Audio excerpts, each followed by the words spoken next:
Hello everybody. So this is going to be a different kind of premiere tonight for a few different reasons, and I'll get into them in about 2 minutes. So consider this the 2-minute YouTube countdown. I will see you soon.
Okay, so welcome to tonight's premiere. Tonight is a little bit of a different format, and I'm going to keep this short and sweet, mostly for replay value.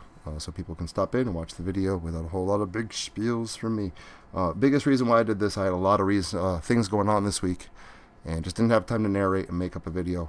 Also, because of the upload that this is, I know there's going to be a lot of questions. This is not part of my experiences per se, but I did conduct 3 separate interviews with 3 separate people claiming to be the person who was stalking me at the time. And I took the answers that I got from those interviews. Well, actually 2 people, and one said that they were a retired Mountie, which you know is a Canadian police officer. Anyway, I took those answers and I compiled them into this story, and kind of used my psychology background to kind of create the narrative. So I do hope you like tonight's story. Please keep in mind this is a straight re-upload from my old channel, so the narration quality might not be where it is now. I hate listening to myself. So I hope you all enjoy it, and sit back, relax. It is time.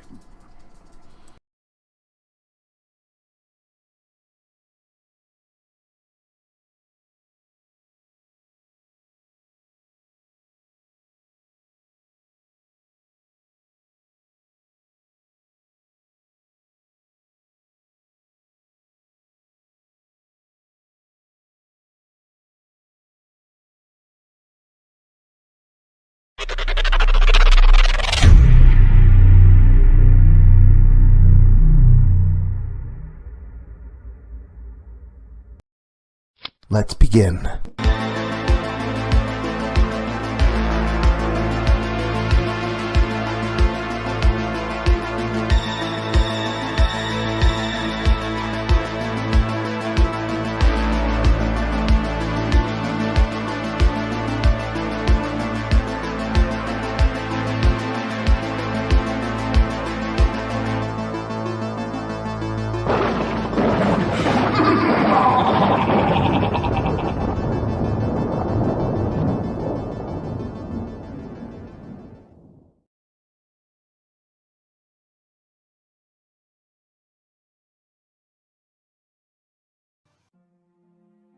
The sun was warm, like that of melted butter when it touched his skin. The air crisp and cool, but the lingering sun in the sky held back the frigid air of the night. D, as in the letter, crawled upon the ground, small fists full of leaves and twigs as he crept forward, ever so slightly, trying so hard not to make a single noise. He really didn't know why. Maybe he was trying to prove something to himself, but nonetheless, D inched forward ever so subtly towards the massive brown bear that proceeded to graze a few feet before him. The bear had apparently come for the trash that lay scattered about the forest floor, a typical scene of anywhere in the world these days. D was hoping to only pet the beast, but before he could come within 20 feet of it. Dee, where are you? Come back home right now! Dee's mother exclaimed in an almost nervous manner. Not only did this make the boy shake his head in disappointment, it caused the bear to turn, listen, and take off running into the woods. Dee stood in frustration, but it did not matter. He took it with him as he hurried home to answer his beloved mother's call. Funny how the thought of the bear turning at him for an attack after being startled never seemed to cross Dee's mind. The boy rapidly approached his back door after crossing the sprawling meadow that was his backyard. A familiar tune could be heard playing from inside the house after opening the creaking screen door, covered in an old, chipped white paint. He didn't make it more than 2 steps before his mother greeted him desperately where he now stood. "Your father could be home at any minute," she told him. "I need you to pick everything up and clean yourself up." Dee would have told her that there was nothing else to clean, but it wouldn't matter. He knew that her nervousness would never allow her to feel at ease, therefore never allowing him to be at ease. As he walked away to head into the basement through an old wooden door located in the kitchen, of which they stood in, his mother reminded him of the mess in the basement as well. He knew what she was talking about, but excessive wires and cords were an inherent aspect of the equipment that had been given to him by his neighbors. Due to this belief, he sighed with agreement, but let the words pass through his ears like a sieve, paying no mind to this request. The boy made his way down the rickety wooden stairs before turning on the old 13-inch television set with a rabbit ear-style antenna sitting atop the faux wood paneling of the tube before plopping himself in place with a thud onto the dark gray shag-carpeted floor. Dee drifted beyond the confines of the cellar into the fantasy realms presented on the small, poorly colored TV screen. However, for him, it seemed like only moments had passed before he heard the loud bang of the front door being slammed into the adjoining wall. This was followed by increasingly loudening yelling and the clanging of household objects. This was the routine that Dee expected. It was the telltale signal that his father had arrived home from work.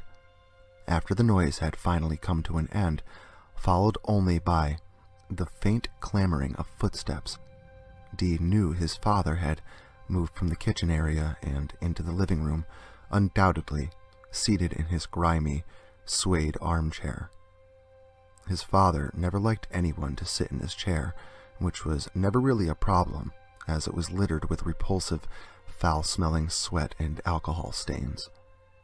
Dee knew this was his cue to leave the warm glow of the television screen and head upstairs to greet his father and get ready for supper. The boy reached the door atop the basement stairs and attempted to proceed towards the sink so as to wash his hands. "Did you greet your father?" his mother asked him softly from beside the oven. Dee shook his head. "You should go do so right now. Go on, hurry on with you." His mother excitedly nudged him with tension in her eyes. Her son cocked his head to the side and rolled his eyes into the back of his head so as to display his irritation. His mother only nudged him again. The boy slowly sauntered out of the kitchen towards the living room. His father sat in his chair, as Dee had predicted, with his back turned to him, facing a larger 19-inch TV screen. The first thing he had noticed, before his father had even turned to see him, was that he had forgotten to wash his hands again. This was something that occurred nearly once a week, as the event was always signified by the crimson color that seemed to coat his father's palms. Dee did not understand how his dad's hands got dirty with red while working. His father had a job as a man of authority. The boy's father never offered him an explanation either. He would only state that he had forgotten to wash his dirty hands when Dee would point it out. The icy stare from his father that always followed this line of dialogue staved Dee from pursuing the topic with additional inquiries. Good evening, Pa," Dee stuttered meekly. The father turned his head, beer in hand, desperately trying to keep his attention on the TV. "Hey, boy," he said abruptly before attempting to return his attention to the screen. "So, how is your—" Dee began before quickly being cut off. "Can't you see I'm trying to watch something here? Go on, go help your mother or something." The boy could barely recall a fond memory of his father. They had seen 2 ice hockey games in Toronto, but that was over the period of Dee's 12-year lifespan. As minuscule as it was, Dee could still vividly remember the joy of watching the skaters cut into the ice with ferocity and the inviting imagery of the local mascot trying to fuel the crowd with his gestures. "Dee, god damn it!" Dee heard his mother shout from another portion of the house. He immediately darted into the kitchen, that same song still playing, looping over and over in the background. As he entered the kitchen, something caught him violently by the ear. "Come with me!" It was his mother. She dragged him into the basement, clomping rapidly down the stairs. When they reached the bottom, she began to point and underscore the various wires and cords that she had referred to earlier. Due to mother and son conversing loudly, the boy pleading, Dee's father could be heard stomping angeredly into the kitchen and approaching the basement door. Mother and son fell silent. "Look what you've done. Now you've done it. I hope he beats you senseless this time. Maybe then you'll learn," the boy's mother whispered to him. He knew his mother loved him. He loved her too, more than anything, but it was so hard for her to show it, as she could not seem to love herself or find the courage to leave her husband. The boy stood silent, watching the boots coming down the stairs, waiting for his father to lend his special brand of discipline. After a few minutes of being tattered, Dee was lifted into the air with a powerful force and slumped beside the water heater. He knew what was coming and tried pleading with his father, but it didn't matter. Handcuffs were placed around one wrist and enjoined to some nearby piping. Dee's father spun his head and spoke to his wife. "All right, I'm finished with it. You discipline the boy, or I'll discipline you," he said with a monotone reassurance. With that, her husband turned up the stairs and could be heard headed back into the living room. The boy whimpered, but did not beg. He held back his tears and was going to be strong. His mother proceeded behind the stairs and brought back with her a 5-gallon pail full of bluish-gray gravel. Even though he believed she did not want to do what she was planning, a dark enthusiasm and pleasure could be perceived in her eyes as she reached for the rocks in the container. As she pulled the stones from the bucket and threw them at her son, she repeatedly chanted a symbolic phrase. "This our son is stubborn and rebellious. He will not obey our voice. All men of the city shall stone him. So shall you purge the evil from your midst." His mother recited it over and over again until the bucket was empty.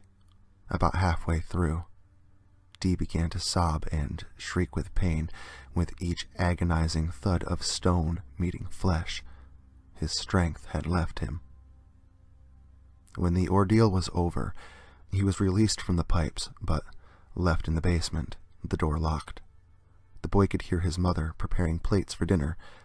He was not to get any. However, he knew his mother would be sure to sneak him some when the coast was clear enough for her to do so.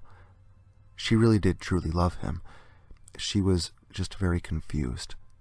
Before and after his covert meal was delivered, the boy would once again get lost in his television, losing himself, his pain, and his loneliness within its encompassing glow. The next day came in dark, slow, and droll. The door had been unlocked while he had been asleep on the carpeted floor. A dim, clouded light shone through the small window high above his head, resting at ground level. His father would have gone to work by now. Dee slowly prepared himself for the day by simply straightening his clothes and wandering upstairs to locate some food for breakfast. Before he could eat, however, his mother walked in, gave him a kiss on the cheek, and told him to say grace first. He knew he should listen to her, as his mother was a deeply religious woman and stern with enforcing her perceptions of God's law. He had no reason to hurry, as the boy was homeschooled, so he did what she told him. The boy didn't really have any friends, and although they tried to keep their secrets from him, he wasn't stupid by any means, and was capable of extrapolating topics hidden by his parents for himself. His father had done something to the house records and utility profiles, so they were to be in false ownerships, and they could not be traced back to the S family. Although he could not explain the dynamics at the time, he knew enough that he could realize that he would never have any friends, as no one really even knows he existed outside of his colorful parents. The only people that did know him was his neighbors, and they lived about 1.5 miles away if he beelined straight through the dense forest. He didn't take the journey often, but it was something he would undertake from time to time, as they would usually have something new and exciting for him.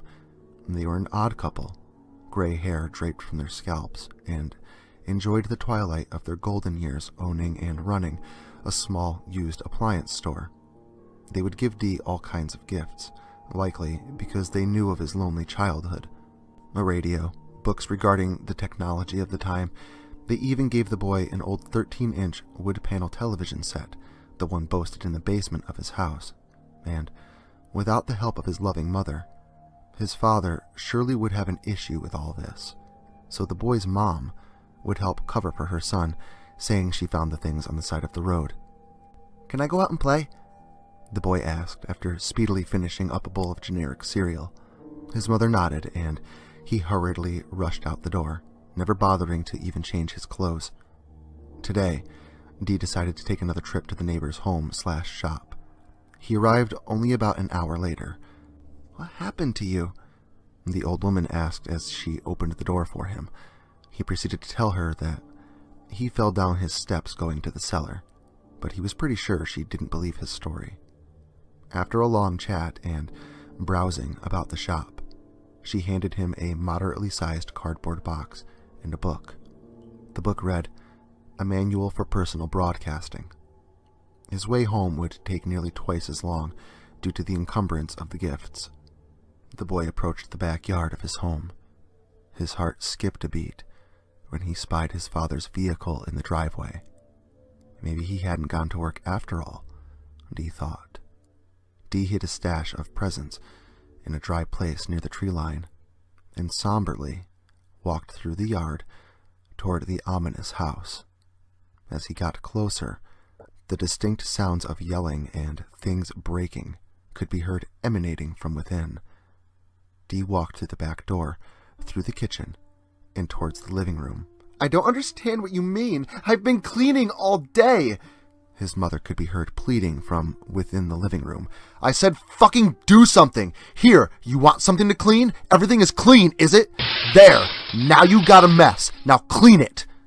His father yelled as he tossed the glass coffee table into the western wall. Dee watched in sorrow as his mother collapsed to the floor, weeping. He was sure his father would beat her now. To his surprise, however, his father only proceeded out the front door of the home and slammed the door behind him.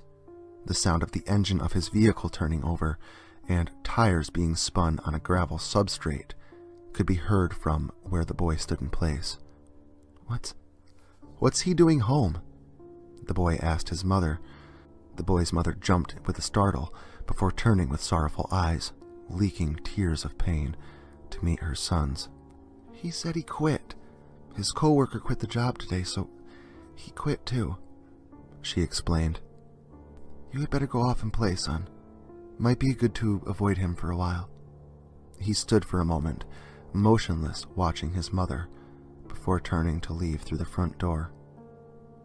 He was going to go and explore his forest world again, only this time, Dee walked into the tree line, across the street from the front of his home.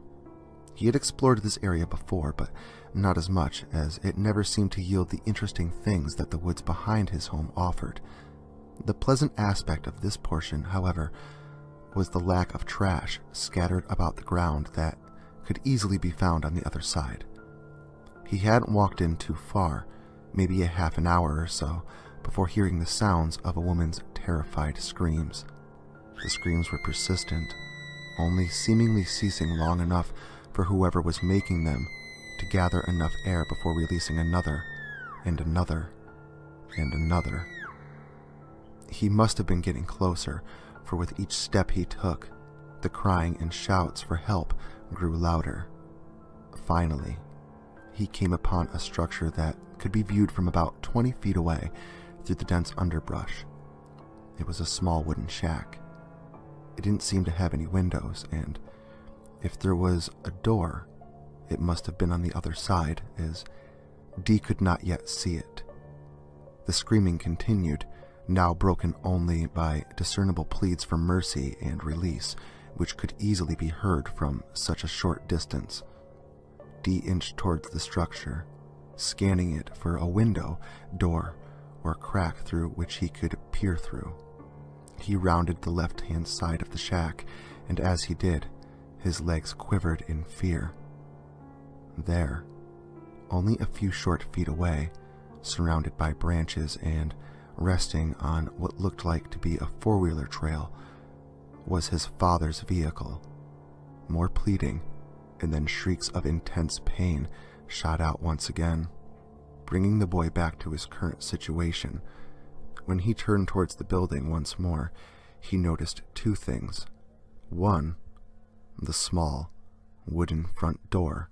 The other, a small crack in the adjacent side, which must have gone all the way through, for his father's boots could be seen walking by the small gap. As the screaming continued, Dee bent down to peer inside. "No, please, stop!"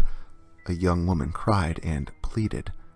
She was blonde, young, and bound upright, hands over her head, tied to a beam above. Her white blouse was stained with red, which trickled down her naked lower half and onto her feet before pooling out onto the wooden floor. Her yellow hair was also tinged red in the brow, and droplets alongside smears of blood were presented on her young face, eyes wide in terror. The boy saw his father approach the girl slowly, almost enticing her to beg and wriggle for freedom, reveling in the fact that he knew she would not succeed. An ice pick was being held in his right hand. He bent down on one knee before the woman's bare feet. As she begged for his mercy and struggled to get free, he placed the tip of the pick beneath her middle toenail. As he wriggled it around, slowly digging it in further, the girl screamed in agony, desperately trying to get loose. This only seemed to prompt a slight chuckle from Dee's father before popping the pink-painted nail from the toe in one quick upward motion. The girl shook violently, almost vibrating as she shrieked in agony. Dee placed his hands over his mouth as he gasped at what he was watching. As he did, he adjusted his right knee, prompting the twig underneath to snap. As he peered back inside, his father could be seen quickly standing, leaving his personal hobby, and hurriedly headed towards the door. Before he could stand to run, the boy's father turned the corner to see his son. The two stared equally in shock. The boy's father broke the silence first. His face changed to that of a sinister look, and a slight smirk could easily be perceived upon the man's face. "Come on, boy. You're so interested. Let me show you something." Dee knew he had no choice, but he was oddly curious. His father brought Dee into the shack, closing the door behind him. The girl glared at him, begging the boy for help, but his father quickly walked over and struck the girl, telling her to shut up. Now that he was inside, he could easily make out the almost microscopic cuts all over the girl's body.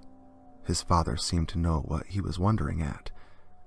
"Paper cuts, son. Very painful, and, well, you'll see." The father walked over to a small bench and grabbed a large, clear jug full of a thick, yellowish-green fluid. He walked back to the girl and began to empty the container over her head. As she screamed and cried, "Lemon juice," the father stated. Dee just trembled, unsure what to do. After the contents had been emptied, his father walked back to the small bench, grabbing a cup of white powder. "What the fuck is that?"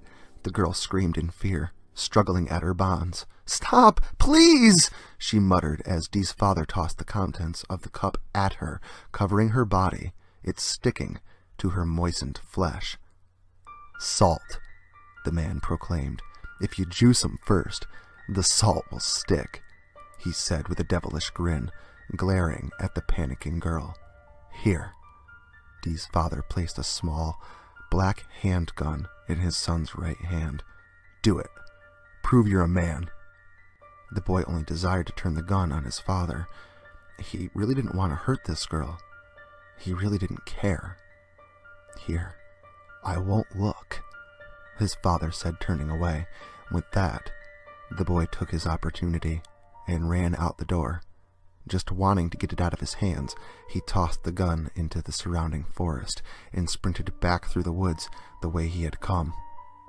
Trees flew by in his peripheral vision. He had prayed to God before, but he had never gotten an answer. He remembered thinking that he would sell his soul to Satan himself if he would make his father just drop dead. He was sure to kill him this time in light of what they just shared, and he had fled from. Dee crossed the road and entered his front yard.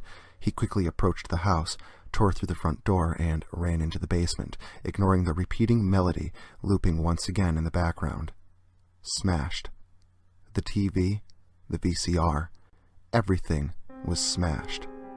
His father must have done this while he was out visiting the neighbors earlier. As he stood in silence, fear, and sorrow, footsteps could be heard roaming the first floor and proceeding up the stairs to the second. "Mom," he thought. He just wanted his mother. Just a moment's respite from the hell of his life. He climbed up the steps, through the kitchen, and followed the sound of his mother up the stairs. As he approached the top, he could see his parents' bedroom door was shut. "Mom?" he inquired. Nothing. Not a sound. He tried the knob, but it wouldn't budge, as it was locked from the inside. Dee bent down and peered through the tiny keyhole. As he did, he saw his mother holding a shotgun to her chest, fumbling for the trigger. Before he could move or make a sound, Dee's mom activated the firing mechanism and blasted a hole in herself nearly the size of her abdomen. The skin and bones seemed to be pulled taut inwards as the bones snapped, and an explosion of blood and gore painted the walls and ceiling. Dee's mother fell to the floor with a thud. Before he could react, a thumping noise was heard clambering up the stairs. Dee turned and backed away in horror. It was his father, and he was sure he was here for him. Surprisingly, however, the man seemed to not even acknowledge his son's presence, and he bashed the door open. He must have heard the shot, Dee thought to himself. The boy peeked around the corner of the doorframe. As he did, he saw his father staring at his bloodied wife. "Fuck it," the man mumbled. Dee's father bent over and picked up the shotgun. He turned it at his son, lifting the gun and aiming the barrel.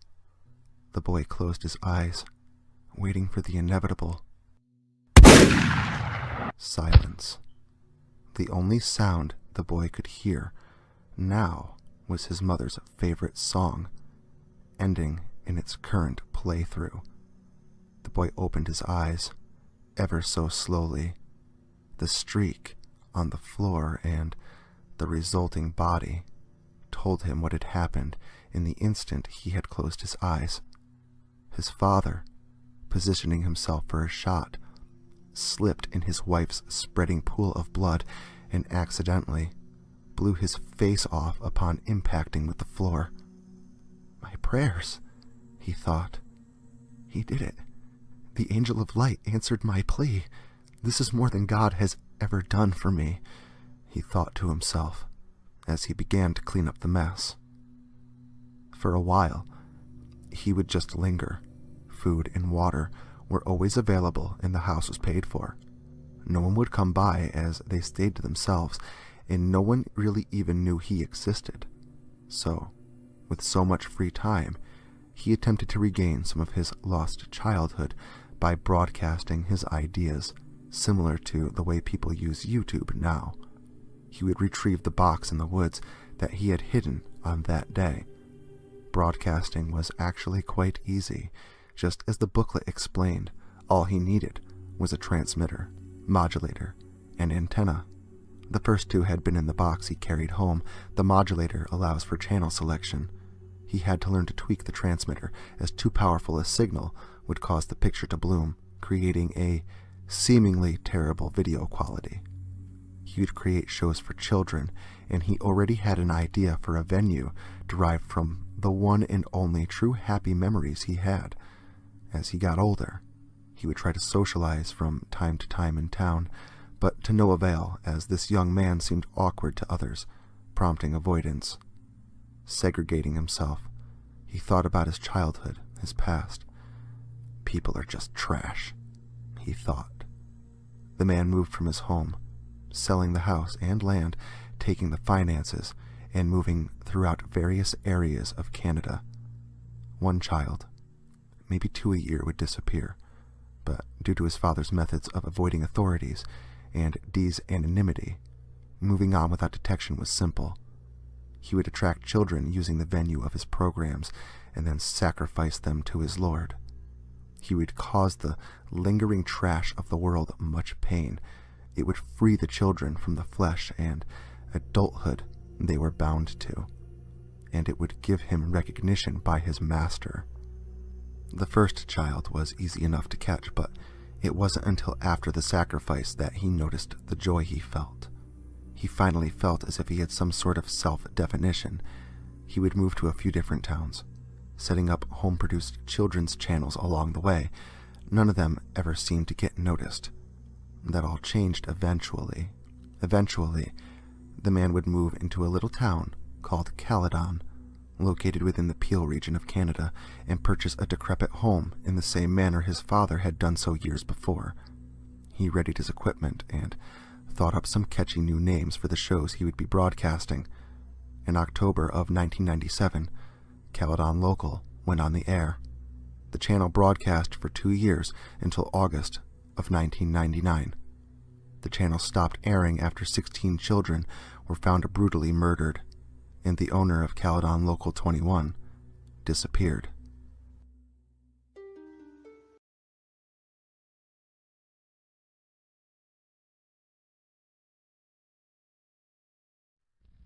Social media can be very unpredictable, especially regarding horror content.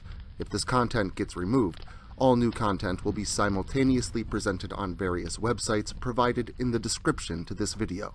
Make sure to follow me in other digital spaces so that you never miss out on the terror. Also, if you like this video, make sure to leave a comment and hit the like button. It helps the channel a lot. If you're new to the channel and you enjoy what's here, consider hitting that subscribe button and the notification bell so that you never miss an upload. Writing is a dream of mine, and it's all of you that make that dream come true.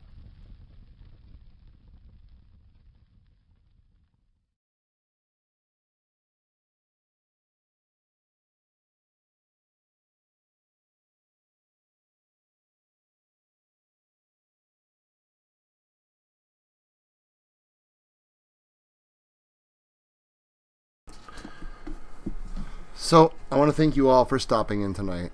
I will be doing a Blood and Beans tomorrow, so if you have any further questions about this story, feel free to stop in during Blood and Beans, and we can discuss them then. Like I said, this was compiled off of interviews that I had conducted with 3 people claiming to be people that I don't know. I want to thank you all for stopping in. Oh, I never muted myself. There we go. Sorry, there's a double of me. Anyways, Gonna keep this short and sweet for replay value later on. But I love you all. Thank you so much for stopping in, and I very much hope to catch you all again next weekend. Bye-bye.